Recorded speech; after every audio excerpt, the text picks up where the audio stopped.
मुनि श्री प्रमाण सागर जी महाराज, मुनि श्री निर्वेक सागर जी महाराज एवं विदिशा नगर गौरव मुनि श्री शीतल सागर जी महाराज जी के चरणों में मेरे परिवार एवं विदिशा जैन समाज की ओर से नमोस्तु नमोस्तु नमोस्तु एवं छुल्लक श्री के चरणों में इच्छामी।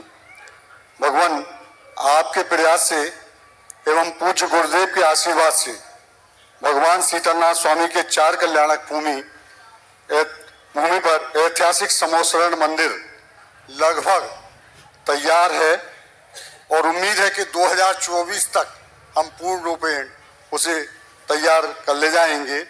हम चाहते हैं कि 2024 में विदिशा का पंच कल्याणक पूज्य गुरुदेव और आपके आशीर्वाद से आपके सानिध्य में पूर्ण हो जाए, ऐसी हमारी इच्छा है और ऐसा ही हमारा विचार है कि आपका मंगल विहार भी विदिशा की ओर हो, जिससे कि विदिशा और पूर्ण दिशा प्रदान हो। भावना है, बहुत अच्छी बात है।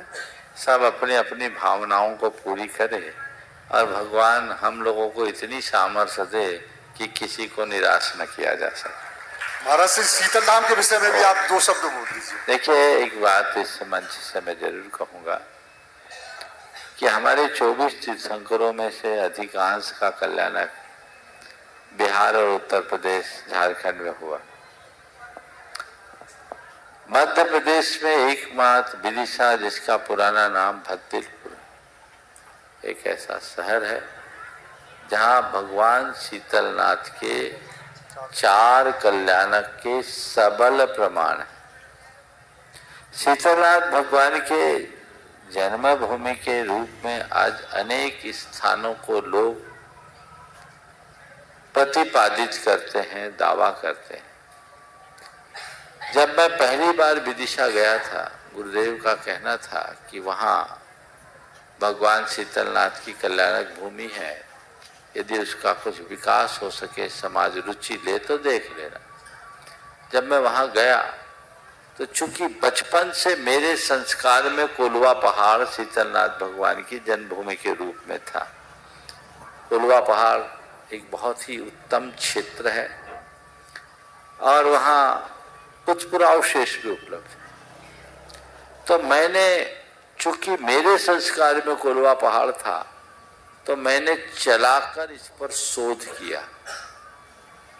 लगभग 5-6 महीने के अध्ययन के उपरांत, विदिशा में ही था, मैं इस निष्कर्ष पर पहुंचा कि यथार्थ में देखा जाए तो जिस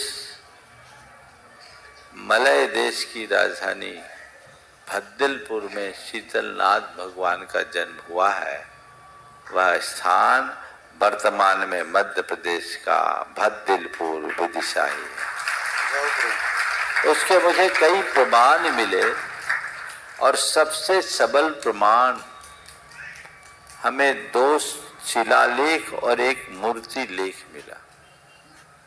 एक वहाँ के कुएं में भद्दिलपुर शब्द मिला, जो करीब 500 साल 600 साल पुराना कुआं। 11वीं शताब्दी का एक लेख जो चांदखेड़ी में है, वो विदिशा के संदर्भ में भद्दिलपुर लिखा है। और विदिशा के अंदर किले का जो मंदिर है 450 साल पुराना, और उसमें एक प्रतिमा में, शीतलनाथ भगवान की प्रतिमा में भद्दिलपुर अंकित लिखा। किले अंदर का मंदिर जो 450 वर्ष पुराना है, उस मंदिर में का नाम भी शीतलनाथ दिगंबर जैन मंदिर। तो जब ये अभिलेख ही ये साक्ष्य प्राप्त हो गए और अन्य भी, तो मुझे लगा कि वाकई में यह भूमि तो विदिशा ही है। और तभी हमने एक लेख लिखा था, पावन भूमि भद्दिलपुर विदिशा, एक अध्ययन, और वह प्रकाशित भी हुआ था।